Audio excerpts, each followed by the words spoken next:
The U.S. Virgin Islands could soon become a cornerstone to a massive transatlantic submarine fiber optic cable project. Last week, Congress passed a bill to support the first step in developing this cable connecting the United States and the Virgin Islands to Africa. Our Washington, D.C. correspondent Brendan Scanlon spoke with elected officials and experts to break down what this could mean for the islands. The Diaspora Link, really short, is running undersea cables between the U.S. mainland to the continent of Africa and using the U.S. Virgin Islands as basically a way station. Stephen Adams is the president and CEO of VI Next Generation Network, known as VI-NGN.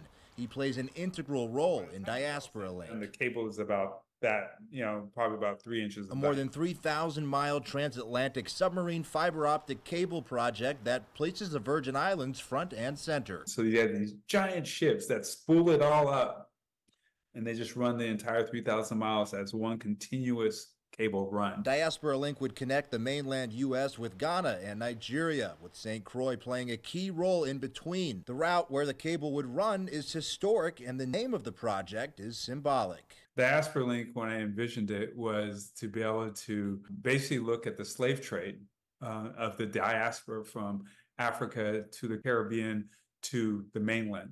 And so we're basically doubling it in the modern times, owning it, and saying, well, in modern times, Diaspora Link is the digital trade of digital goods and services through that same route. Adams says Diaspora Link could bring major benefits to the territory: increased bandwidth, enhanced infrastructure, new data centers, and renewable power sources, just to name a few. And given the challenges that we have with electricity in the territory, this presents the first opportunity to provide additional power generation. Fiber optic cable runs across the globe and provides internet access at lightning speeds. But in compromised areas of the globe, cables have been damaged or destroyed, which creates national security and communications concerns. Adams says Diaspora Link can ease those concerns. It is much more difficult with the Atlantic fleet to be able to tamper with cables from the U.S. mainland to the Virgin Islands, from the Virgin Islands to the continent of Africa, because the Eastern Fleet has a greater presence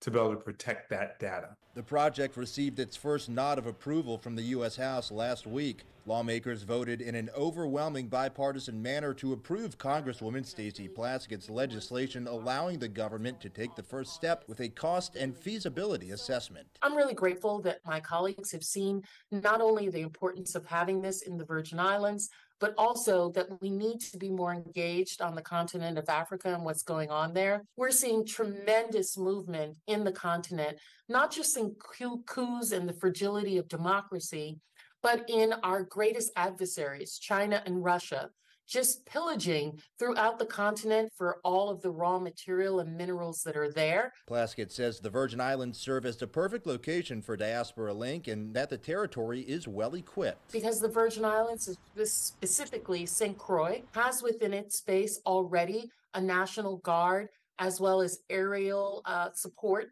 for drones and others. But we also have Global Crossings link between North and South America. The hub is on the island of St. Croix. She says the bill is a big win for national security and for Virgin Islanders. I think the impact is going to be really large. Because that link is there, it means that we can also tap into it for digital jobs, for increasing our own engagement in the digital spaces and cybersecurity. I think this is fantastic. Reporting in Washington, Brendan Scanlon, USVI News.